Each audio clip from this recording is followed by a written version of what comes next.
किसी को, बहुत ध्यानपूर्वक सुनिएगा, किसी व्यक्ति को जलेबी बहुत प्रिय है और आप जब उसके पास जाते हो तो लड्डू ले जाते हो या रबड़ी ले जाते हो, कलाकंद ले जाते हो, मोहन थार ले जाते हो, बालूशाही ले जाते हो। मुंह में पानी तो नहीं आ गया आपके? इतनी मिठाई के नाम ले दिए हमने। पर सामने वाला आपकी सहजता और आपकी लाई हुई वस्तु को स्वीकार तो करेगा, प्रसन्नता से रख लेगा। हाँ हाँ, अरे वाह भैया लड्डू लाए, लाओ धर दो। लेकिन यदि उसकी प्रिय वस्तु आप लेकर के जाएंगे तो वो रखेगा नहीं, तुरंत खोल करके उसको चख लेगा। अच्छा जलेबी लाओ भाई, अरे गरम गरम है, अभी अभी पा लेते हैं। चाहे उसका पेट भरा हो, चाहे वो कितना भी तृप्त क्यों ना हो, उसकी प्रिय वस्तु उसके सामने प्रस्तुत करोगे तो तुरंत लेगा। हमारा और भावों से कोई विरोध नहीं है। आप ऐसा मत सोचना कि हम हनुमान जी की अन्य सेवा के लिए मना कर रहे हैं। कई जगह वर्णन है कि ऐसे ऐसे हनुमान जी को रिझाओ, हनुमान जी के सामने ये करो, ऐसा करो, ये उपाय करो, आदि आदि सब ठीक है। पर वही बात है कि आप अन्य उपाय करोगे तो हनुमान जी महाराज उस उपाय को लेंगे, रख देंगे। कभी जैसे हम फ्रिज में रख देते हैं मिठाई, फिर कुछ दिन बाद चख के देखते हैं। तो आपके द्वारा प्रस्तुत जो भी भाव है हनुमान जी उसको ले तो लेते हैं पर रख लेते हैं, पुनः अपने ध्यान में बैठ जाते हैं। लेकिन जैसे ही कोई सन्मुख आकर के प्रभु श्री राम या प्रभु श्री कृष्ण की मधुर कथा, कोई लीला सुनाने लग जाता है, हनुमान जी अपना नाम जप साधन आदि सब छोड़ करके नेत्र खोल के उसको सुनते हैं। और कैसे सुनते हैं? यत्र यत्र रघुनाथ कीर्तनम तत्र तत्र कृतमस्तकांजलिं वाष्पवारि परिपूर्ण लोचनम मारुतिम नमत राक्षसांतकम। वाष्पवारि परिपूर्ण लोचनम, नेत्र सजल हो जाते हैं हनुमान जी के कथा सुनते हुए, और कथा वो तुरंत स्वीकार करते हैं। इसलिए हम तो श्रोताओं से भी कहते हैं कि आप कथा सुनकर के जाया कीजिए, कोई अच्छा चरित्र याद कर लिया कीजिए, और मंगलवार शनिवार आपके ऊपर जो भी बुरा समय चल रहा है, कोई हारी बीमारी चल रही है, ब्रजवासी की कही एक बात मान लीजिए, कोई नियम मत कीजिए, हनुमान जी के पास हर मंगलवार जाकर के एक भक्त या भगवान का चरित्र सुना करके आओ। महाराज 108 सोमवार, वो क्या बोलते हैं, 108 मंगलवार, 11 मंगलवार आदि आदि, ये सब क्रम है कि जाओ हनुमान जी के पास जाके चोला चढ़ाओ, ये करो, तुम्हारे अर्थ दूर हो जाएंगे। हम कह रहे हैं 108 मंगलवार में जो फल मिलेगा ना, वो एक मंगलवार में कथा सुना दो हनुमान जी को, उसी से ही प्रसन्न हो जाएंगे। इतने इतने रसिक हैं हनुमान जी कथा के। लेकिन हम सारे साधन करते हैं हनुमान जी को रिझाने को, वही नहीं करते जो हम सब रोज गाते हैं, हनुमान जी के सामने ही गाते हैं। जब हम कहते होंगे ना प्रभु चरित्र सुन वे को रसिया, हनुमान जी कहते हैं तो पता है तो फिर क्यों नहीं सुनाता मुझको? इसलिए भैया हमारी कही एक क्रिया, हमने बहुतों को बताया है कि हनुमान जी को प्रसन्न करना है तो कथा सुनाओ। हमारी तो कथा के मुख्य श्रोता ही हनुमान जी हैं। आपको दिख जाए तो बहुत बड़ी बात है। ये देखो, ये हमारी पहली कथा से सारी कथा सुन रहे हैं। और गदा वाले हनुमान जी नहीं है, कीर्तनिया हनुमान है। हनुमान जी गदा वाले हैं ही नहीं है।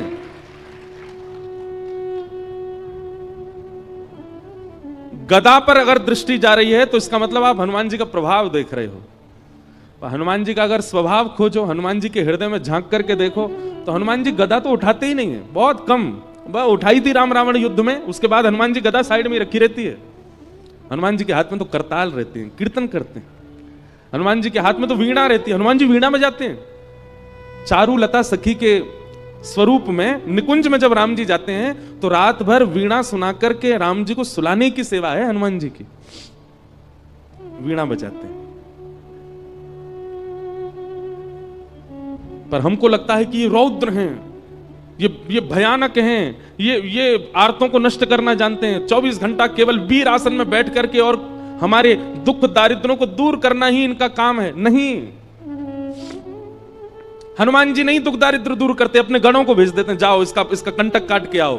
हनुमान जी तो 24 घंटा कथा में रहते। वो तो कथा से जब हम 21 पेशी 11 पेशी 108 पेशियां करते हैं हनुमान जी की, तो हनुमान जी क्या कहते हैं? ए भाई गणों, इसके पीछे जाओ, बहुत पीछे पड़ रहा है मेरे, जाओ इसके आगे सब कंटक काट के आओ। हनुमान जी थोड़ी आते हैं। हनुमान जी किसकी रक्षा के लिए आते हैं? जो कथा सुनाता उसकी रक्षा करने हनुमान जी आते हैं। अरे भैया ये हमारे व्यास जी हैं, ये हमको कथा सुनाते हैं, इनके भाव सुन के हमको प्रसन्नता होती है, इनकी रक्षा तो हम करेंगे। इसलिए हमारी प्रार्थना है, पंचमुखी हनुमान मंदिर के प्रांगण में कथा हो रही है, आप श्रोताओं को एक ही काम करना है, 7 दिन के इस कथा प्रसंग में कुछ भाव, कुछ लीला, कुछ प्रसंग जो आपको भा जाए उसको याद कीजिए, उसको स्मरण कर लीजिए। वैसे तो यहां बैठ करके तो हनुमान जी पूरी कथा सुन ही रहे हैं, पर आपके क्षेत्र में भी जो हनुमान जी का मंदिर हो वहां जाइएगा और एकांत में दूर बैठ करके श्री हनुमान जी से नेत्र मिल रहे हो, भीड़ बहुत ज्यादा हो तो चिंतन कर लो हनुमान जी का, वो कथा सुना। हजारों लाखों की भीड़ मंदिर में होगी, लेकिन हनुमान जी आपके सामने ही बैठे होंगे क्योंकि आप कथा सुना रहे हैं। तो आपसे हमारी प्रार्थना है, हनुमान जी को कथा जरूर सुनाया करो। गोस्वामी तुलसीदास जी को राम जी मिले ही हनुमान जी की वजह से, और हनुमान जी मिले कथा की वजह से। सबको कथा पता ही है, गोस्वामी तुलसीदास जी एक वृक्ष में रोज जल डालते थे अपने नित्य क्रम में, तो उस जल पर कोई ब्रह्म प्रेत रहता था। वो प्रेत 12 वर्ष के बाद जब मुक्त हुआ, गोस्वामी जी के चरण पकड़ लिए, बोले आपने मुझे मुक्त कर दिया, मैं जाते जाते कुछ वरदान देना चाहता हूं, मांग लीजिए। गोस्वामी जी बोले हमको राम जी से मिलवा दो। प्रेत बोला राम जी से मिलवाने की सामर्थ्य मेरी होती तो मैं प्रेत क्यों होता। गोस्वामी जी बोले कुछ तो करो, क्योंकि तुम मानव नहीं हो, प्रेत हो, तुम्हें कुछ तो पता होगा ठाकुर जी के बारे में। तो वो प्रेत कहता बोले हाँ, जिनके मारे हम प्रेतों के प्राण निकलते हैं उनका पता हमको रहता है। कौन? हनुमान जी। वो कहां घूम रहे हैं, कहां बैठे हैं, क्या कर रहे हैं, ये हम सब प्रेतों को पता होता है, और वो आपको राम जी से मिलवा सकते हैं। तो फिर गोस्वामी जी बोले वो कहां हैं आजकल? बोले अरे वो रोज आपकी कथा सुनने आते हैं। 80 घाट पर जब आप कथा करते हैं तो जितने श्रोता आते हैं उनमें हनुमान जी भी आते हैं। रुग्ण सी अवस्था होगी, वृद्ध सा भेष है, उनके पास कोई बैठता भी नहीं है, उनको देख के ऐसा लगता है ना जाने कितने दिनों से नहाया नहीं व्यक्ति, वो बड़ा दीनहीन सा पीछे बैठ के कथा सुनता है आपकी। बोले हाँ, बोले वही हनुमान जी हैं, पकड़ लो चरण। और गोस्वामी जी ने कथा के बाद चरण पकड़ लिए। वो तो छुड़ाने लगे, अरे व्यास जी आप चरण क्यों पकड़ रहे हैं, मैं सामान्य सा जीव, मैं दीनहीन सा प्राणी, आप मेरे बोले कोई दीनहीन नहीं हो, मैं जानता हूं आप हनुमान जी हो। इतने में ही आहा, श्री हनुमंत लाल प्रकट हो गए, और प्रकट होकर के गोस्वामी जी को हृदय से लगा लिया, नेत्र सजल हो गए। गोस्वामी जी बोले हनुमंत लाल आप इतने दिन से कथा सुनने आते, मैं रोज आपको देखता, आप पीछे आकर के बैठ जाते, कोई आपका स्पर्श भी नहीं करता था, कोई आपके पास बैठता भी नहीं था। हनुमान जी कहते कथा सुनने की विधा यही होनी चाहिए।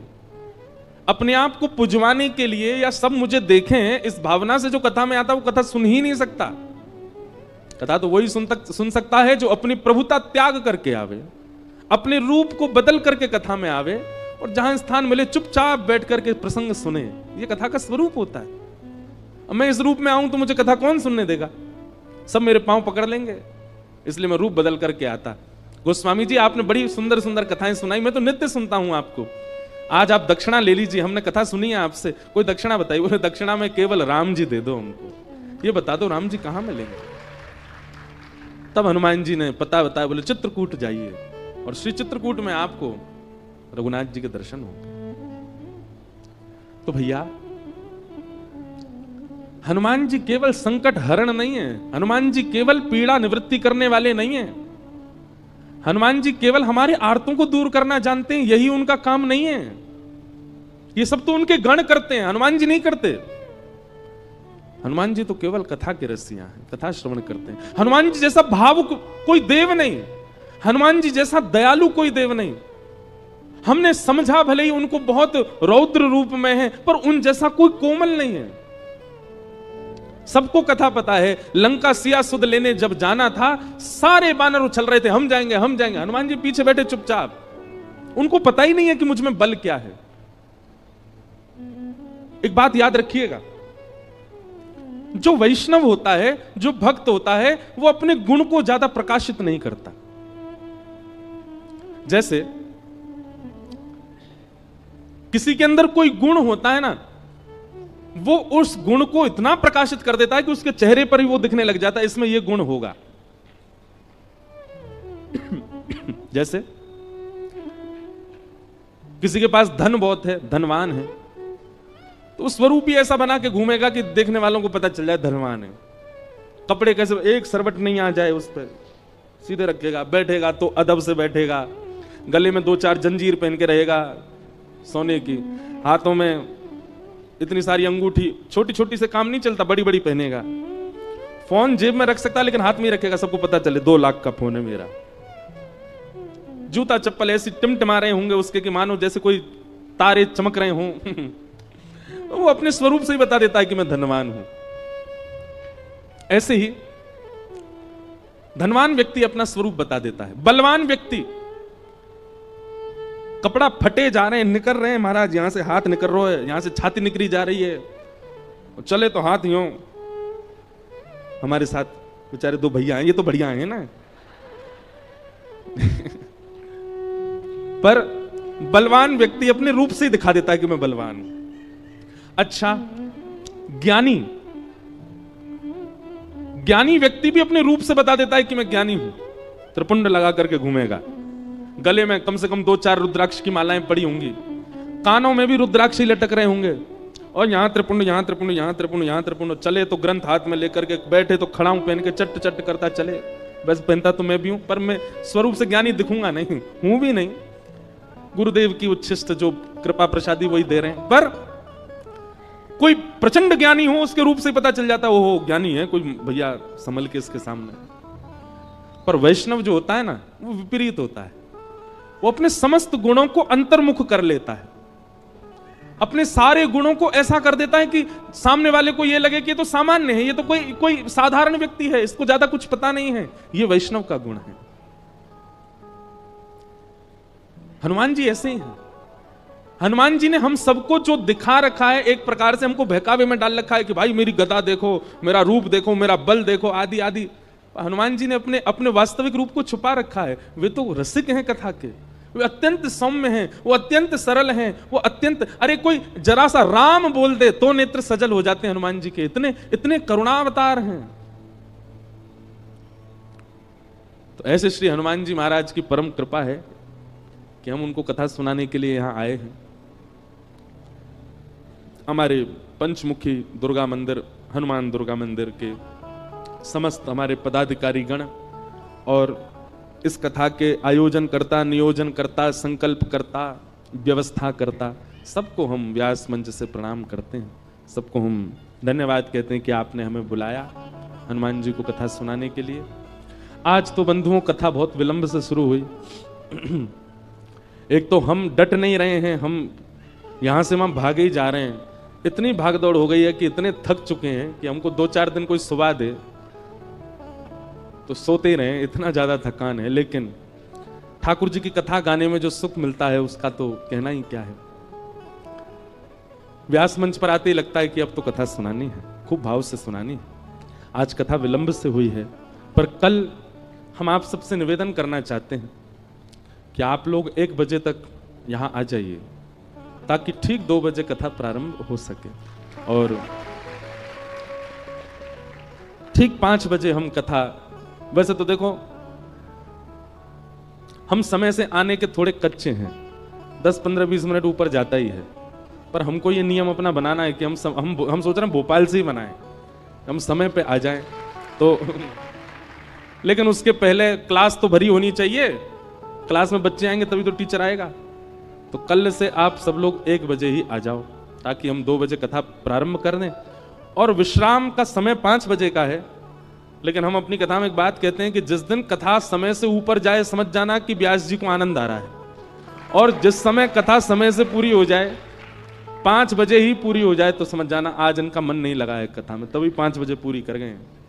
तो कथा के विश्राम में समय देख लिया करना, 15-20 मिनट, आधा घंटा ऊपर जाए तो समझना ये आज बहुत प्रसन्न है, इसलिए भाव से कह रहे हैं। और देखिए हमारी प्रसन्नता आपके मुखमंडल से होगी। आप भाव से सुनोगे तो हम खूब प्रसन्नता से कथा सुनाएंगे। भोपाल में एक प्रकार से है तो पहली बारी कथा, मंडीदीप में हुई है, वहां के सब हमारे वो भी बैठे हैं। विदिशा में कथा हुई, हमारे बटुक जी बैठे हैं। आपके भाव से यहाँ पर भी ये प्रसंग आपका ही भाव था, आपका ही प्रेम था जो हम यहाँ आ सके। तो भोपाल में, ये प्रॉपर शहर में ही है, हम लोग शहर में ही है। हाँ, तो भोपाल में तो पहली ही कथा है फिर तो भोपाल के सब लोगों को हमारा प्रणाम। ब्रज से आए हैं, खूब भाव से कथा सुनने आओ। खूब सुंदर ठाकुर जी की लीला कथा सुनाएंगे और आप सब लोग समय से कल से आना। 1 बजे 2 बजे कथा प्रारंभ कर देंगे और 5 सवा 5 बजे तक विश्राम। उसके बाद अपने गृह कार्य करो। और सुनो, कई लोग कहेंगे हमको छुट्टी नहीं, हमारे काम रहते हैं, जे रहते हैं। अरे भैया, जीवन भर करना है काम। 7 दिन के लिए बोल दो टाइफाइड हो गया हमको, आ जाओ कथा में। देखिए, कई लोग हमसे बोलते कथा के लिए झूठ बोले महाराज जी, अपराध काहे को? हाँ, अपराध कब लगता है? कहीं घूमने जाना है, कहीं कुछ उल्टा सीधा खाने पीने जाना है, मित्रों के साथ रात भर ऊधम मचाना है, उसके लिए झूठ बोलो, वो पाप जन्य है। लेकिन ठाकुर जी की कथा सुनने के लिए अगर झूठ बोलना पड़े तो उसमें कोई दोष नहीं है। भाव से कौन सा रोज रोज कथा होती है? कभी कभी होती है, इतना बड़े। और देखो, कार्तिक मास, ये महीना सामान्य नहीं है।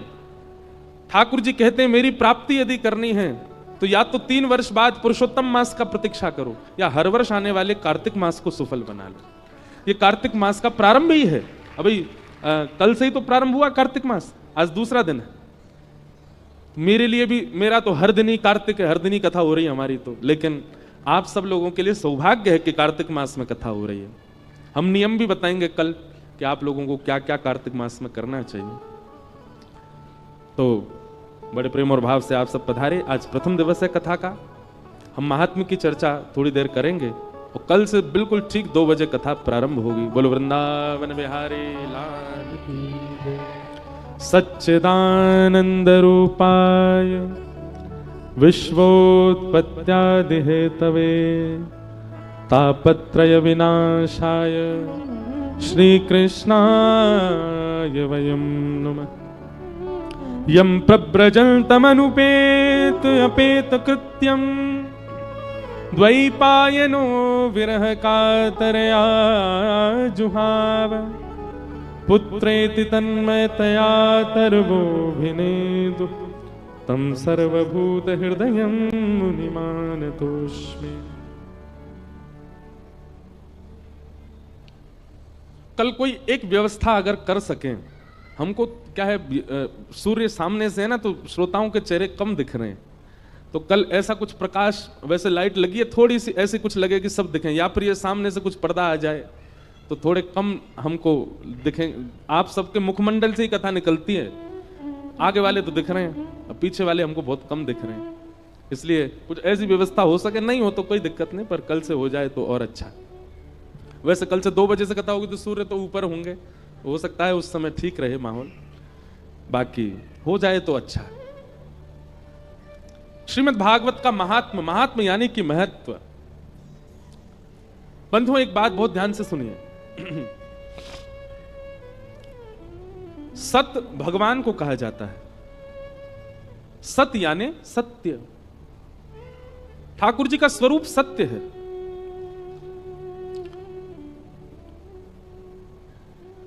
सब लोग बहुत ध्यान से सुनना।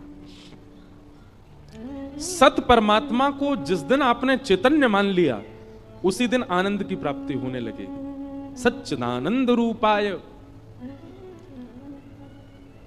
परमात्मा को हम चैतन्य नहीं मानते। चैतन्य का मतलब क्या होता है?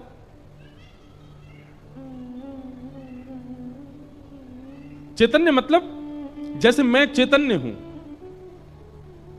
ये 2 एसी क्यों लगाए मंच पर? क्योंकि सुनाने वाला जो व्यास है वो जड़ नहीं है, वो चैतन्य है। भोजन क्यों पवाया जाता है? क्योंकि हम जड़ नहीं है, हम चैतन्य हैं। हमारे लिए व्यवस्था क्यों की जाती है? मानव अपने लिए व्यवस्था क्यों करता है? क्योंकि वो जड़ नहीं है, वो चैतन्य है। पर मृत्यु के बाद उसी व्यक्ति को निष्ठुर चिता पर सुला दिया जाता है। उसी के परिवार के लोग सुलाते हैं। जो डल्लब के गद्दे पर सुलाते थे वही उसको चिता पर सुला देते हैं। क्यों? उनको उस समय दया नहीं आती, क्योंकि उनके मन में यह भावना आ जाती है कि अब यह जड़ हो चुका है, अब इसको पीड़ा नहीं है। तो इसका मतलब मुझे चैतन्य बनाने वाला कौन था? मेरे भीतर विराजमान जो चैतन्य आत्मा है, उससे मैं चैतन्य था। शरीर तो जीवित अवस्था में भी वही है, मृतक अवस्था में भी वही है, तो फिर इतना भेद कैसे हो जाता है? हमारे भीतर जो जीवात्मा है वो हमारे रूप को चैतन्य बनाती है, और वो जीवात्मा ही परमात्मा का स्वरूप है। तो जो पूर्ण चैतन्य है, जिसकी उपस्थिति से हम चैतन्य हो जाते हैं, उसको हम मंदिर में भी चैतन्य ही माने। आप ठाकुर जी को पाषाण मत समझा कीजिए। एक बार एक घर में किसी की मृत्यु हो गई, सब घर के लोग रो रहे थे। किसी साधु ने जाकर के कहा, भाई तुम क्यों रो रहे हो? तो बच्चे ने कहा, मेरे पिताजी चले गए। एक कन्या ने कहा, मेरा पति चला गया। वृद्ध लोग बोले, मेरा बेटा चला गया। एक ही व्यक्ति गया है, पर सबके अलग अलग संबंध थे। तो साधु ने कहा कि कहां चला गया? बोले, हम सबको छोड़ के चला गया। बोले, वही तो पूछ रहा हूं, कहां चला गया? बोले, भगवान के पास। अच्छा, कैसा था? बोले, छोटी सी आंख थी, बड़े बड़े बाल थे, मोटा सा शरीर था, गोरा चिट्टा था। साधु बोले, ये जो सामने पड़ा है यही तो नहीं है? बोले, है तो यही। तो बोले, तो तुम्हारे सामने, फिर रो क्यों रहे हो? बोले, ये सामने है, पर इसके भीतर जो था वो चला गया। साधु ने कहा, भीतर जो था उसको तुमने देखा था कभी? घर के लोग बोले, नहीं, उसको तो हमने देखा नहीं। तो फिर तुम रो क्यों रहे हो? जिसके लिए तुम रो रहे हो वो तुम्हारे सामने पड़ा है, पर इससे तुम्हारा संबंध नहीं है, तुम्हारा भीतर वाले से संबंध। भीतर वाला तुमने कभी देखा नहीं, फिर रो क्यों रहे हो? वास्तविकता यही है बंधुओं, किसी की मृत्यु पर हम रुदन उस व्यक्ति के लिए नहीं करते, बल्कि हमारी आत्मा इसलिए रोती है कि हमने पूरा जीवन इसके साथ निकाला, लेकिन हम वास्तविकता ये नहीं समझ पाए कि ये हमारा था ही नहीं। हमारा तो वो था जो उसके भीतर था, और इसके भीतर कौन था? परमात्मा, ईश्वर। ये व्यक्ति हमारा नहीं था, तो होता हमारा तो कभी नहीं जाता। इसलिए भैया, ठाकुर जी को जड़वत मत मानिए। ठाकुर जी चैतन्य हैं, परम सत्य ही चैतन्य मान लेंगे, उसी दिन से आनंद आने लगेगा। सच्चिदानंद रूपाय, भगवान के 3 रूप हैं, सत्य, चैतन्य और आनंद। इसलिए सबसे पहला ठाकुर जी के प्रति सत्य भाव रखो कि ये यही पूर्ण सत्य है और कोई सत्य नहीं है संसार में। दूसरी भावना, ठाकुर जी के प्रति चैतन्य रखो। ठाकुर जी चैतन्य हैं, जड़ नहीं है। उनको भी सर्दी का अनुभव होता होगा, उनको भी ग्रीष्म का अनुभव होता होगा, उनको भी भूख प्यास लगती है। वैसे तो वो परम तत्व है, उनको किसी की आवश्यकता नहीं, पर हमारी भावना उनके प्रति ऐसी होनी चाहिए।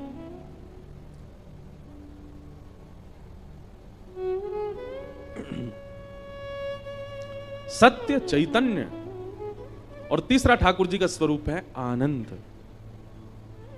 हमारे गुरुदेव कहते हैं, जब तक सत्य और चैतन्य बुद्धि हमारे अंदर नहीं आएगी ठाकुर जी के प्रति, तब तक सेवा में, भजन में, भक्ति में, कथा में आनंद आ ही नहीं सकता। मीराबाई को क्यों आनंद आता था? सूरदास को क्यों आनंद आता था? श्रीमद चैतन्य महाप्रभु को क्यों आनंद आता था? क्योंकि वो ठाकुर जी को चैतन्य मानते थे, कभी जड़ नहीं माना। कितने श्रोता कथा में ऐसे आते हैं, कथा को शब्द नहीं समझते, कथा को केवल वाक्य नहीं समझते, वो जीवंत एक लीला देखते हैं कथा सुनते सुनते, और तभी उनको आनंद आता है कथा में। तो भगवान के 3 स्वरूप पहले अपने अंदर लाइए। सबसे पहला, ठाकुर जी को सत्य मानिए, ये परम सत्य है। और परम सत्य कब स्थापित होता है? जब परम विश्वास हो कि हां यही परम सत्य है, बाकी सब संसार में मिथ्या है, ये परम सत्य है। सबसे पहली बात। दूसरी बात, ये चैतन्य है, जड़ नहीं है। ये मूर्ति के रूप में मुझे दिख रहे हैं, ये आभास करा रहे हैं मूर्ति के भाव से, पर ये है नहीं। कभी आपने बचपन में वो खेल खेला था, विष अमृत खेला है? अब आपके यहां कुछ और बोलते हो तो पता नहीं। मध्य प्रदेश में एक तो भाषा बड़ी, कुछ चीजें बदल जाती हैं। विष अमृत ही बोलते हैं यहां पे, हैं? विष अमृत बोलते हैं, क्या बोलते हैं? बरमपाल, बर्फ पानी। अरे वाह, बर्फ पानी खेला है? हाँ, ये आ गया सबको। बचपन में खेलते थे, एक आदमी बोलता नहीं था, वो छू लेता था, जिसको छूता था वो बर्फ बन गया, फिर बाकी लोग उसको पकड़ते हिलाते थे, ये पानी बने। एक खेल था। एक और खेलते थे, वो अंग्रेजी में से बोलते, स्टैचू बोल दो तो फिर सब जितने लोग हैं यथावत उसी स्थिति में रह जाओ, फिर एक उनको सबको हंसाएगा। खेला ये वाला? एक व्यक्ति बोलेगा 10 तक गिनती गिनेगा और 10 तक गिनती के बाद बोलेगा स्टैचू, और पीछे मुड़ के देखे तो जो जिस अवस्था में उसको वैसे ही रहना पड़ेगा। अब फिर उसका काम क्या है? सबको जा जाके हंसाना। जो हंसता जाएगा वो खेल से बाहर होता जाएगा। ठीक वैसे ही भैया ठाकुर जी भी हमारे साथ ये खेल खेल रहे हैं स्टैचू वाला। वो जड़ बन करके मुझे चुनौती दे रहे हैं, जैसे जड़ वाले खेल में वो चुनौती देता है, तू तेरे में हिम्मत हो तो मुझे हंसा के दिखा, मैं तो जड़ बन के खड़ा हूं लेकिन तेरे में हिम्मत हो तो मुझे हिला के दिखा। ऐसे ही ठाकुर जी ने भी हमको चुनौती दे रखी है, तो में हिम्मत हो तो मुझे हंसा के दिखा, तुझ में हिम्मत हो तो मेरे हाथ ठीक करके दिखा, तुझ में हिम्मत हो तो मुझे चला के दिखा। अरे भैया कई ने ठाकुर जी को हरा दिया, मीराबाई ने हरा दिया खेल में, ठाकुर जी चला दिए, सूरदास जी ने हरा दिया, कबीरदास ने हरा दिया, गोस्वामी तुलसीदास जी ने हरा दिया। अब हमारी बारी है। लेकिन कब? 28 वर्ष के तो हम हो गए, आप में से कई 40 वर्ष के गए, कई 60 वर्ष के गए। कब? पूरा जीवन तो निकाल दिया आपने, कब कब हराओगे ठाकुर जी को? वास्तव में भक्ति में ठाकुर जी की जीत नहीं, भक्त की जीत होनी चाहिए। ठाकुर जी तो हारते हैं उसमें। और ये कथा ये क्या है? ये ठाकुर जी को हरावे के सारे विधान बताए जाते हैं वक्ता के द्वारा। कैसे हारेंगे ठाकुर जी, कैसे हम जीतें। और हमारी जीत इसी में है कि जिस दिन वो अपने जड़त्व को त्याग दें और दोनों भुजा पसार करके हमको हृदय से लगा दें, उसी दिन हमारी जीत है। ठाकुर जी हार गए।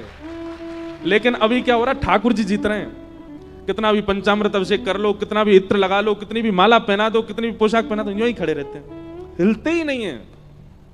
और हमारी भावना ये कि हम भी संतुष्ट हैं उसी में ही, हाँ ठीक है ऐसे ही रहो। अच्छा सच्ची बताइयो, आप सबके लड्डू गोपाल या घर के जो भी ठाकुर जी हैं, रात्रि में आपने सुवाए और सवेरे उनका एक भी अंग प्रत्यंग सीधा हो गया या ठाकुर जी खड़े है गए, क्या करोगे? सत्य बताएं, डर के मारे भाग जाओगे। क्यों? क्योंकि विश्वास ही नहीं है हमारे अंदर, वो प्रेम ही नहीं है ठाकुर जी के प्रति। हमारे मन में वो भावना आई ही नहीं है कि ठाकुर जी ऐसा कर सकते हैं। इसलिए हम एक बात कथा में कहा करते हैं, सबसे पहले तो ये विश्वास जागृत करो कि ठाकुर जी मुझे इस जन्म में मिलेंगे ही मिलेंगे। जैसे व्यक्ति अपना लक्ष्य सिद्ध कर लेता है, बालक सिद्ध कर ले, पकड़ ले, मुझे डॉक्टर बनना है, मैं चाहे जैसे भी कितना भी फेल हूं बन के ही मानूंगा, वो बन ही जाता है। मुझे सिविल में नौकरी चाहिए तो कर ही लेगा, मुझे पायलट बनना है, वो कैसे भी उठ पटांग हाथ पांव मार के बन ही जाता है। ऐसे हाथ पांव ठाकुर जी की प्राप्ति के लिए क्यों नहीं मारते हम? क्यों इतने बेचैन नहीं होते उनकी प्राप्ति के लिए? हमको भी संतुष्टि है, ठीक है ये लड्डू गोपाल बने तो लड्डू गोपाल ही बने रहे। नहीं, अपने भक्ति में, अपने भाव में, अपनी स्मृति में, अपनी इच्छा में चैतन्य दर्शन की लालसा प्रकट करो। कृष्ण दर्शन लालसा ताशामा विर्भूत सौरी स्मयमाय मुखाम्भुज पीतांबर धर श्रगवी साक्षान मन मत मन। शरद पूर्णिमा निकल करके गई, ठाकुर जी क्यों प्रकट हो गए गोपियों के सामने? तब कहते हैं रुरुदु स्वस्वरम राजन कृष्ण दर्शन लालसा। गोपियों ने गोपी गीत गाया और गोपी गीत गाने के बाद में जब सुस्वरम राजन रुरुदु, जब स्वर में गोपियां रोने लगी, किस लिए रोने लगी? बोले कृष्ण दर्शन लालसा। कृष्ण दर्शन की लालसा में जैसे ही गोपियों ने रोना प्रारंभ किया, ठाकुर जी प्रकट हो गए। प्रकट होकर के गोपियों को दर्शन दिया। हमारे अंदर वो स्थिति आई नहीं है अभी, कैसे मिले? इसलिए भैया सबसे पहले तो सत्य यानी कि विश्वास प्रगाढ़ करो ठाकुर जी के प्रति। दूसरी बात, ठाकुर जी को चैतन्य मानो, वो जड़ नहीं है। ये जड़त्व तो हमारे लिए चैलेंज है कि तुम वो चैतन्य करके दिखा, तो मैं हिम्मत हो तो। और तीसरा, ठाकुर जी आनंद देने वाले, सच्चिदानंद रूपाय। और क्या करते हैं ठाकुर जी? विश्वोत्पत्त्यादि हेतवे, विश्व की उत्पत्ति, विश्व का पालन और विश्व का संहार। तापत्रय विनाशाय, 3 प्रकार के तापों का उपशमन करने वाले श्री कृष्णाय वयम नमः। ऐसे श्री कृष्ण को हम प्रणाम करते हैं। एक बात सुनिएगा, भगवान श्री कृष्ण की शरणागति लेने वाला व्यक्ति कभी दुखी नहीं होता। दुखी ना होने का मतलब क्या है? क्या उसके जीवन से दुख चले जाते हैं? नहीं। हमारा गला बैठा अभी भी, हमको जुकाम हो रहा है अभी भी, कभी कभी बुखार भी आ जाता है, इतना रेस्टलेस हो गया है अभी, भाग दौड़ कुछ भी हो जा रहा है। तो इसका मतलब ये तो नहीं कि हमारे जीवन से दुख चला गया हो। लेकिन हम यहां बैठ करके कथा सुना रहे हैं, आपके सामने बोल रहे हैं, क्यों? क्योंकि कृष्ण वैष्णव के जीवन में दुख तो आता है, पर वो उसको ज्यादा अपने ऊपर हावी नहीं होने देता, उसको ज्यादा अपने ऊपर प्रभावित नहीं होने देता। आप यदि भक्ति पथिक बन गए तो ऐसा नहीं है कि कष्ट जीवन में नहीं आएगा। मैं ये भी कह दूं, पहले से ज्यादा भी आ सकता है, लेकिन आप उसको हावी नहीं होने दोगे, आप उसका अनुभव नहीं करने दोगे, आप उसका अनुभव नहीं होने दोगे स्वयं को भी। बहुत प्यारा भाव है। ब्रज के नंद लाला, राधा जी के सांवरिया, सब दुख दूर हुए जब तेरा नाम लिया। ब्रज के नंद लाला, राधा जी के सांवरिया, सब दुख दूर हुए जब तेरा नाम लिया। ओ ब्रज के नंद लाला, राधा जी के सांवरिया, सब दुख दूर हुए जब तेरा नाम लिया।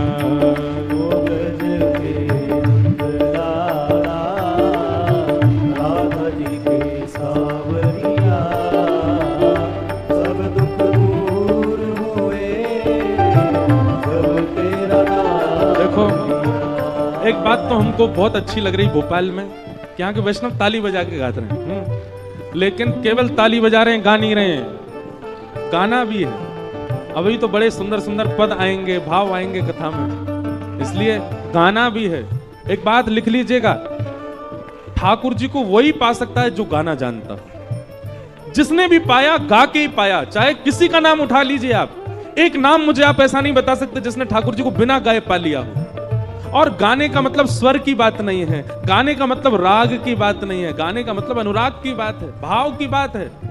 इसलिए बिल्कुल निसंकोच होकर के ऊंचे स्वर में नेत्र बंद करके जो शब्द कहे जा रहे हैं वो गाइए। हे ब्रज के नंद लाला, राधा जी के सांवरिया, सब दुख दूर हुए जब तेरा नाम लिया।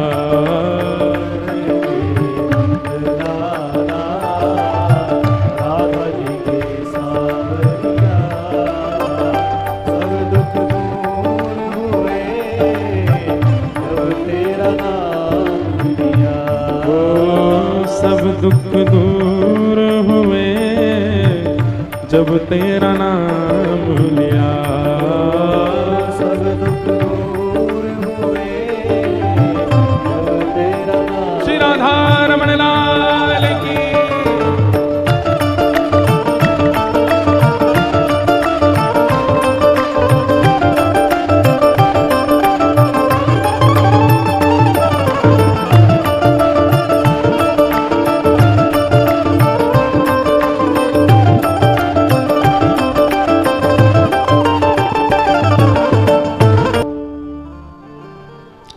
ब्रज के नंद लाला, राधा जी के सांवरिया, सब दुख दूर हुए जब तेरा नाम लिया। सब दुख दूर हुए जब तेरा नाम लिया। सब दुख दूर हुए जब तेरा नाम लिया। सब दुख दूर हुए जब तेरा नाम। तो तापत्रय विनाशाय, ठाकुर जी के आश्रय में आने वाले व्यक्ति के जीवन में कष्ट आते हैं पर उसको अनुभव नहीं होते, वो उसके चित्त पर इतने हावी नहीं होते, वो उसके बुद्धि को इतना इतना इतना मजबूत कर चुका होता है हरि नाम कि फिर आर्तों से लड़ना सीख जाता है।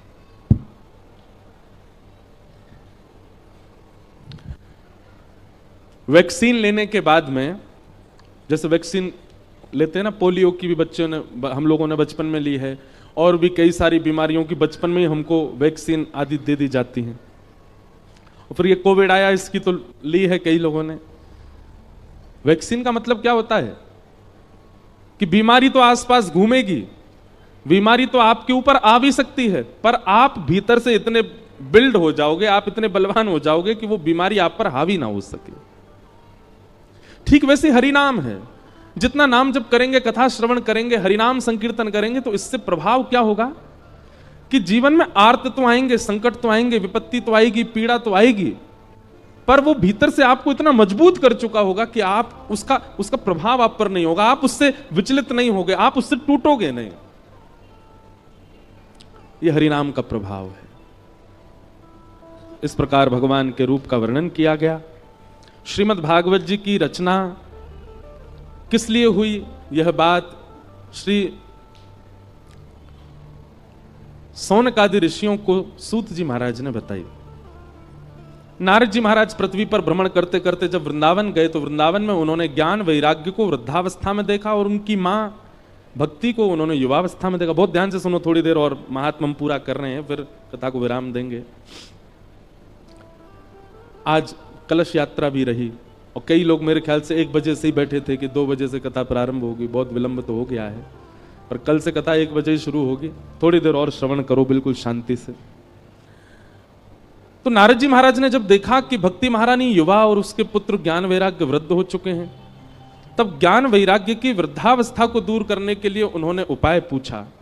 कोई नहीं बता पाया। तब बद्रीनाथ में गए तो वहां सनक सनंदन सनातन सनत कुमारों ने कहा, एक ही उपाय है ज्ञान और वैराग्य के वृद्धावस्था को दूर करने का। क्या? सत्कर्म सूचको नूनम ज्ञान यज्ञ स्मृतो बुधै श्रीमद्भागवतालाप सतु गीत सुखादिभिः। श्रीमद् भागवत की कथा कराओ। बंधुओं, लिख लीजिएगा, 7 दिन के अंदर आपके भीतर ज्ञान उत्पन्न होना चाहिए। ज्ञान उत्पन्न होने का मतलब आपको बहुत नॉलेज हो जाए ना। विवेक बुद्धि को कहते हैं ज्ञान। विवेक बुद्धि का मतलब क्या होता है? सही और गलत की पहचान। एक बात बहुत ध्यान से सुनो कि कथा सुनने वाला व्यक्ति असमंजस में ज्यादा नहीं रहता। असमंजस समझते हैं? कंफ्यूजन। आध्यात्मिक व्यक्ति, भक्ति पथिक व्यक्ति, कथा सुनने वाला व्यक्ति वो कंफ्यूजन में नहीं रहता। उसको क्या करना है, वो निर्णयात्मक बुद्धि स्पष्ट हो जाती है। वो स्पष्ट रहता है, ये करना है, ये नहीं करना है, उसको स्पष्ट है। 2 प्रकार के लोग होते हैं स्पष्ट। एक तो जिद्दी होते हैं। हर घर में एक व्यक्ति ऐसा होता है, उसको कितना भी मना करो, जो नहीं करना नहीं करना नहीं करना, नहीं नहीं नहीं मुझे तो यही करना है, वो जिद्दी है। सब जानते हैं कि ये मार्ग गलत है, फिर भी जिद कर रहा है, वो जिद्दी एक अलग विषय हो जाता है। वो एक प्रकार से तामसी व्यक्ति है। आध्यात्मिक व्यक्ति जो होता है वो उस मार्ग को चुनेगा जिससे उसका और उसके संग रहने वाले सबका कल्याण हो, और उसमें उसको असमंजस नहीं होती, कंफ्यूजन में नहीं रहता, कंक्लूजन में रहता है, स्पष्टीकरण में रहता है। आध्यात्मिक व्यक्ति कभी फंसता नहीं अपनी विचारधारा में, उसको पता है मुझे क्या करना है।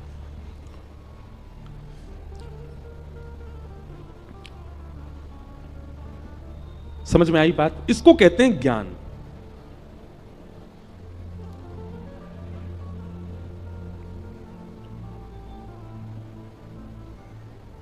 ज्ञान का मतलब बहुत जानकारियां इकट्ठी करना नहीं होता।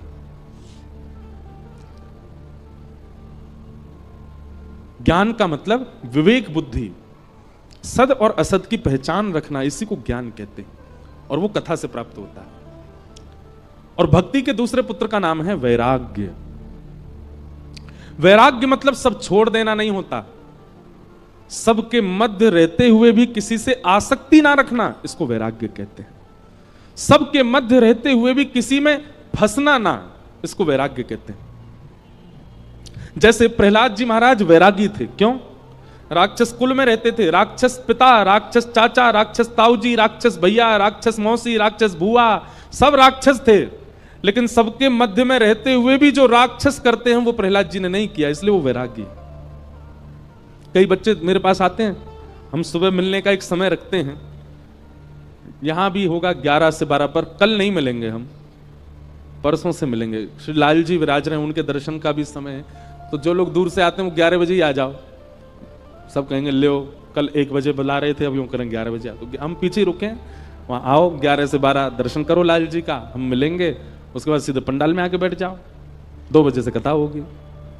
सीधी बात हम यही कह रहे हैं, पूरे दिन कछु मत करो, बस ब्रज से आए हैं, ब्रजवासी आए हैं, इतने सब वैष्णव आए, पूरे दिन यहीं लगे रहो। कई लोग कहेंगे गद्दा भी लिया है, सो भी यहीं जाए करेंगे, जल की व्यवस्था करा दो, नहू यहीं लेंगे, हमको क्या कर लो। तो 11 से 12 मिलेंगे, कल नहीं मिलेंगे, परसों से मिलेंगे, कल क्योंकि करवा चौथ है और हमारी नहीं है, ये मत सोचना कि हमें हमारी है इसलिए हम बोल रहे हैं। अभी तो भैया 2 भुज वाले ही हैं हम, चतुर्भुज हुए नहीं अभी।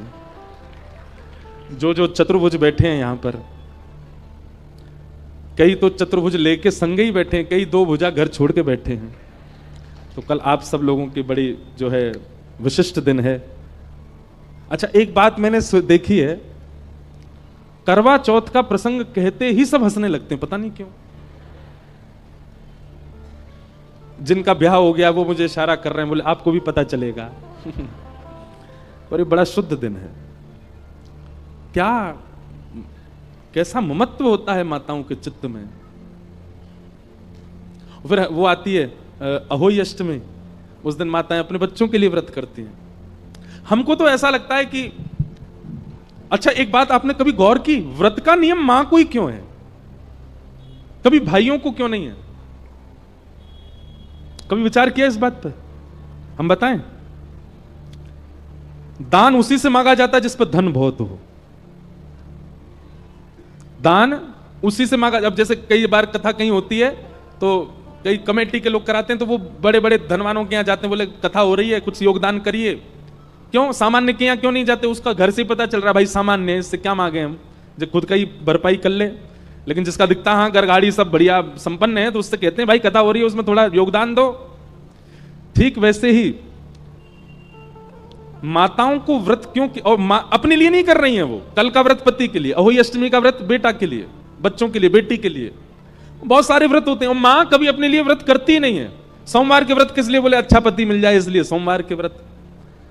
मंगलवार के व्रत किस लिए? बोले मेरे पति बच्चे सब खुशी रहे, हनुमान जी आप प्रसन्न रखो। फिर और कौन से? बृहस्पतिवार का व्रत, बोले नारायण भगवान हमारे परिवार से प्रसन्न। अपने लिए नहीं करती हैं वो इतने व्रत क्यों करती हैं? और व्रतों के नियम सारे माताओं के लिए क्यों है? क्योंकि माताओं पे पुण्य इतना होता है कि उनके पुण्य पर पलते हैं उनके पति और बच्चे। माताओं का पुण्य ही फलता है बच्चों को, माताओं का पुण्य ही फलता है उसके पति को।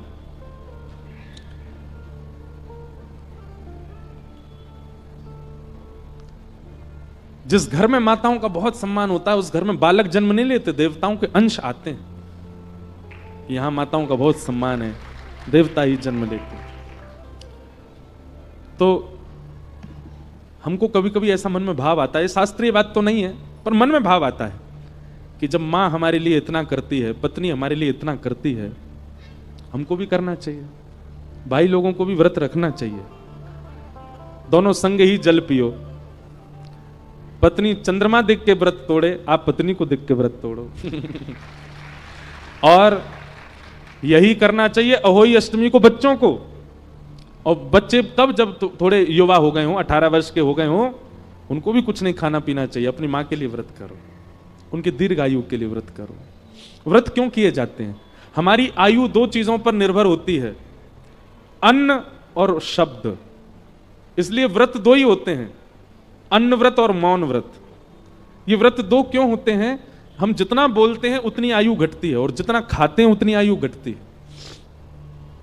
इसलिए माताएं एक दिन ना खा करके अपनी एक दिन की जो आयु बचती है वो अपने पति को दे देती हैं। 1 दिन की आयु मिलती है पति को बस। ऐसे ही पतियों को भी चाहिए और बच्चों को भी चाहिए कि जब अहोई अष्टमी आए तो बच्चे व्रत करें अपनी मां के लिए और पति व्रत करें पत्नी के लिए। और बता के दिखा के ढिंडोरा पीट के नहीं। देखो, प्रेमी के लिए कुछ किया जाए तो वो गुप्त किया जाए, प्रकाश करके नहीं, प्रचार करके नहीं। माताओं का तो सबको पता होता है कि आज इनका व्रत है, आज वो करवा चौथ है। अब भाई भी ढिंडोरा पीट दे तो देखो उपहास भी होता है। अगर भाई का व्रत है तो फिर उसके मित्रगण उसका उपहास करेंगे, घर वाले भी, अच्छा तूने भी व्रत रखा है, इसमें बुराई क्या है, अच्छा ही तो है। केवल सारे भार माताओं को क्यों? वो बात अलग है कि उन पर पुण्य इतना है इसलिए उनको कहा जाता है तुम एक दिन मत पाओ, तुम्हारी वजह से पति को मिले, पर पति को भी व्रत रखना चाहिए। माताओं के व्रत रखने से पति की आयु बढ़ेगी और पति के व्रत रखने से प्रेम बढ़ेगा। माताओं के व्रत रखने से बालकों की आयु बढ़ेगी और बालकों के व्रत रखने से मातृत्व प्रेम बढ़ेगा। इसलिए शास्त्रीय बात तो नहीं, पर व्यासपीठ पर बैठ करके मन में उचंग आई है तो इसका मतलब है व्यासपीठ ही बुलवा रही है, रखना। और हां, जिनके ब्याह नहीं हुए हैं वो व्रत मत करना। कई लोगों के ब्याह नहीं हुए पर हां इच्छा तो है कि उससे हो जाए, बातचीत भी होती है, घर वालों को मनाने में लगे हैं वो भी गुपचुप रखते हैं व्रत नहीं, विवाह के बाद ही करो। करना है तो अहोई अष्टमी को करना, अपनी मां के लिए करो, पिताजी के लिए करो। तो कल करवा चौथ है इसलिए कल छुट्टी है, कल आप लोग सुबह मत आना, कथा में आना। बाकी हम परसों से मिलेंगे 11 से 12, लाल जी के दर्शन भी होंगे, उसके बाद फिर यहां कथा होगी। तो थोड़ी देर में महात्मा पूरा कर देते हैं। ज्ञान का मतलब समझ गए किसको कहते हैं? यह विवेक उत्पन्न हो जाना, क्या सही है क्या गलत है, मेरे लिए, मेरे अपनों के लिए, समाज के लिए, यह बुद्धि विवेक प्रकट होना। अच्छा एक बात बताएं, पता सबको होता है कि क्या सही है क्या गलत है, पर उस सही गलत पर अमल करना, सही है ये रास्ता फिर भी उसको नहीं अपना के गलत पर जाते हैं, यह भी गैर आध्यात्मिक व्यक्ति का लक्षण होता है। जो आध्यात्मिक नहीं होता ना, उसको पता है कि ये गलत रास्ता है, ये सही रास्ता है, वो फिर भी गलत पर चला जाता है। क्यों? आध्यात्मिकता ही, भगवान नाम ही, भगवत कथा ही हमको इतना बल देते हैं कि हम सही रास्ता देख के सही पर चलें। दुनिया में सबको पता होता है कि वो गलत क्या कर रहा है। ये बात भूल जाइए कि आपने अनजाने में किया ना, 0.1% ऐसा होता है कि कोई व्यक्ति अनजाने में कुछ गलत करे, सब जानबूझ करके गलत करते हैं। हमको पाप क्यों लगता है, हम नरक क्यों जाते हैं? यमराज यही तो कहते हैं, क्योंकि हमको पता था कि ये पाप है फिर भी हमने किया। कथा विवेक बुद्धि जागृत कर देती है और विवेक बुद्धि जागृति नहीं करती, जागृत करने के बाद सतमार्ग पर चलवाती भी है। उसको विवेक, उसको ज्ञान कहते हैं। और वैराग्य मतलब सबके मध्य रहते हुए भी किसी के प्रति आसक्ति ना होना, ये वैराग्य है।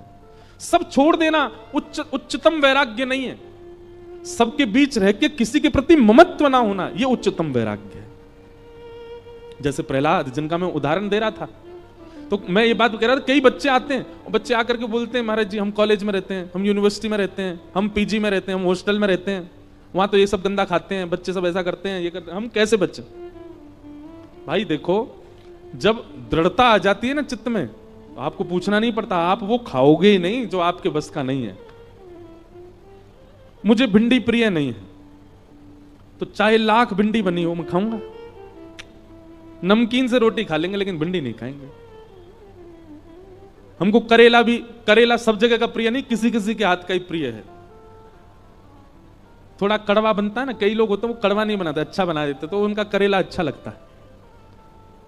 तो कड़वा अगर बना है तो मैं पाऊंगा ही नहीं। कभी कभी खीरा पाते हैं ना सलाद में, वो भी कड़वी होती है, तो कड़वा अगर खीरा आ गया तो आप छूते हैं उसको, नहीं छूते ना। तो फिर ये व्यसन और संसारी आकर्षण करने वाली जो वस्तु हैं, इनके प्रति हम इतनी सिंपैथी क्यों रखते हैं? कैसे बच्चे महाराज जी, सब तो करते हैं, हमको करना पड़ता है। फिर ऐसे नहीं, हर व्यक्ति के वश में होता है वस्तु का त्याग और वस्तु का स्वीकारीकरण।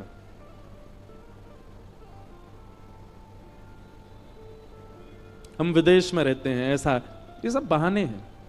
जिसको जो नहीं खाना वो नहीं खाएगा, जिसको नहीं पाना वो नहीं पाएगा, और जिसको खाना है पाना है वो बहाने करेगा। इसलिए वैराग्य का मतलब क्या है? सब वस्तुओं के बीच में रहते हुए भी उनके प्रति आसक्ति ना होना, यही वैराग्य है। और ये दोनों कथा हमको, कथा ही निपुण करती है इन दोनों में। कथा कराओ ऐसी आज्ञा दी, कहां कराएं? बोले गंगा द्वार समीपे तू तटमानंद नामकम, हरिद्वार में कराओ, ऋषिकेश में कराओ, गंगा के तट पर कराओ।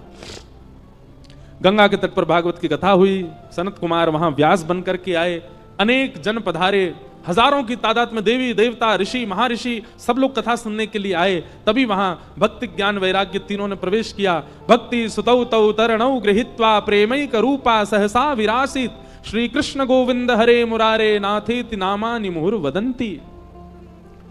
भक्ति ज्ञान वैराग्य कथा में आते ही युवा होने लगे और इस प्रकार कथा के माध्यम से ज्ञान और वैराग्य वृद्धावस्था से निवृत्त हो गए। तो भैया हम सबके चित्त में ज्ञान वैराग्य वृद्ध हैं। 7 दिन के कथा प्रसंग से ज्ञान और वैराग्य का उत्थान करना है, विवेक बुद्धि को जागृत करना है, वैराग्य बुद्धि को चित्त में लाना है। ये आकर्षण, ये मोह, ये ममत्व आपका 7 दिन में कम होना चाहिए, तो आप कथा के श्रोता हो, नहीं तो नहीं। कथा मनोरंजन का विषय नहीं है, ध्यान से सुनिएगा। कथा नृत्य के लिए नहीं होती है, कथा समय पास करने के लिए नहीं है, कथा मनोमंथन का विषय है। मंथन किया करो। मैं तो एक बात और कहूं, मेरा नियम है, अभी आज तो टूट गया पर नियम है, कथा के पहले कथा के बाद 1 घंटा मौन। हमने नासिक में 1 महीना की कथा की, तब से हमारे वहां के महाराज जी ने नियम लगा दिया हमारी कथा में कि कथा से पहले और कथा के बाद आपको मौन रहना 1 घंटा। और उस मौन का यह प्रभाव होता है, कई बातें मंथन से, मौन रहेंगे तो मंथन चलेगा, मन चलेगा, मन चलेगा तो मन कहीं और चल नहीं सकता, भगवत भाव में ही चलेगा। भगवत भाव में चलता तो नए नए भाव उत्पन्न होते हैं, आते हैं बोलने में। श्रोताओं को भी चाहिए, कथा से पहले तो नहीं पर कथा के बाद थोड़ी देर मौन रहो, किसी से मिलो जुलो नहीं, कुछ करो नहीं, एकांत में बैठ करके थोड़ा चिंतन करो, क्या सुन रहे थे हम आज। वो मंथन आपके चित्त को नवनीत प्रदान करेगा। मंथन से ही नवनीत आता है। किसी को मथो तो मथने पर उसका सार ऊपर आ जाता है। जैसे वस्तु को मथोगे तो उसमें से अग्नि आएगी, मतलब अग्नि सब जगह है, मथने की देरी है, प्रकट हो जाएगी। दही को मथो, मक्खन ऊपर आ जाएगा। ऐसे मन को मथने पर नवीन भाव उत्पन्न होते हैं, प्रेम उत्पन्न होता है, ज्ञान उत्पन्न होता है, वैराग्य उत्पन्न होता है।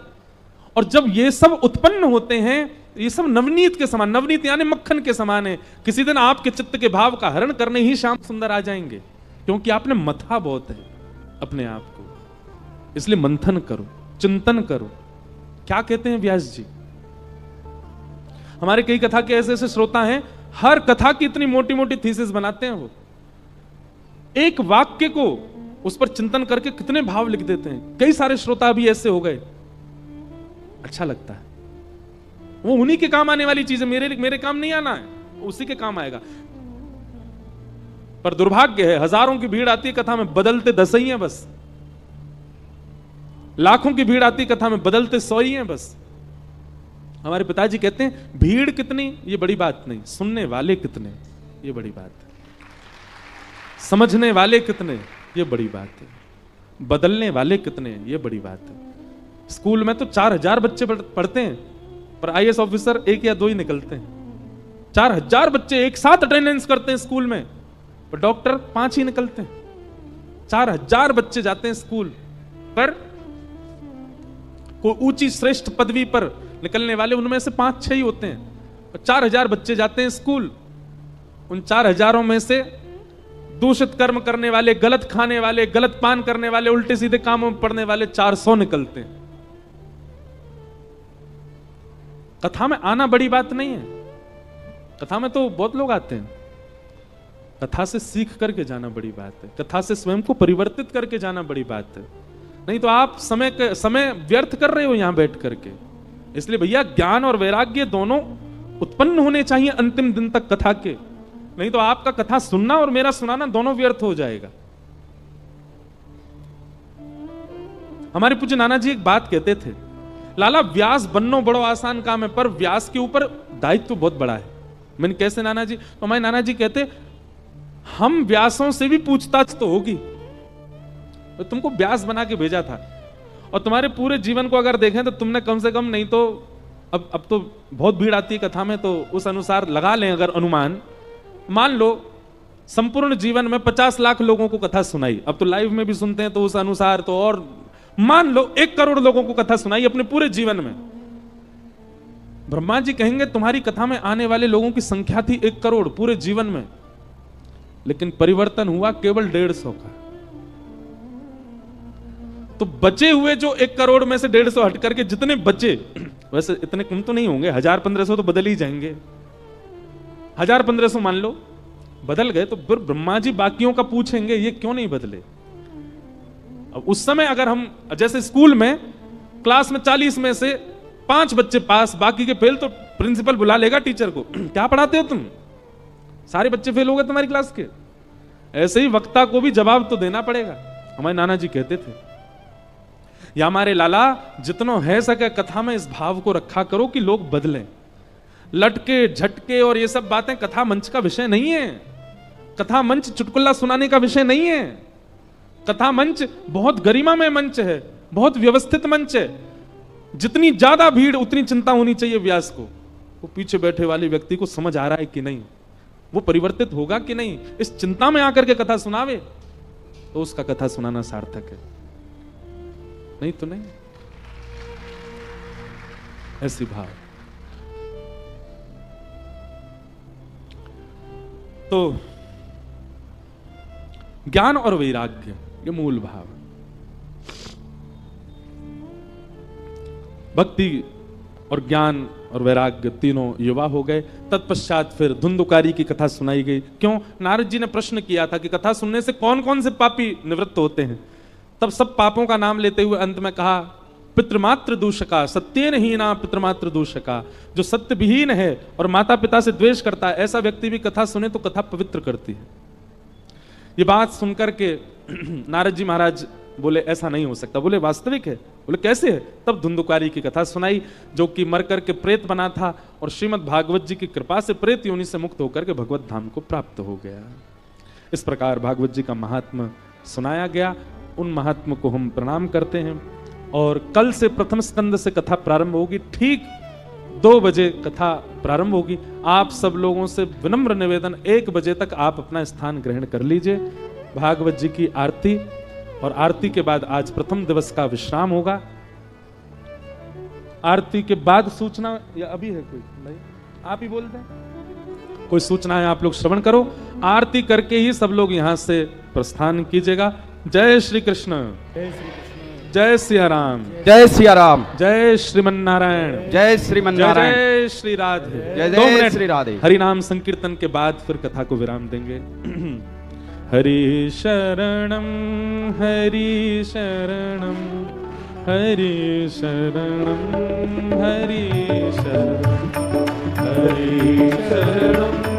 हरि शरणम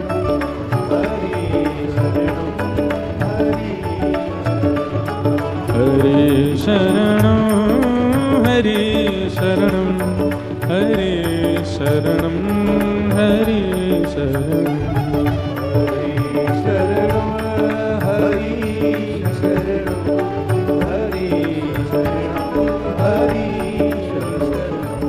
यही एक मंत्र है प्यारा, हरि शरणम हरि शरणम।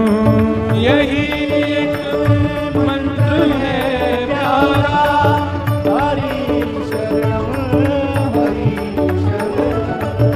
सभी मिल भाव से गाओ, हरि शरणम हरि शरणम।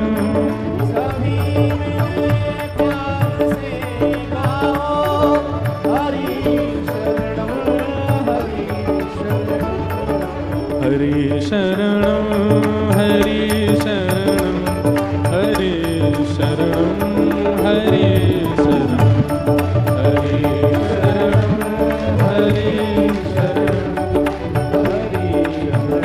जय जय श्री राम, जय जय श्री राम।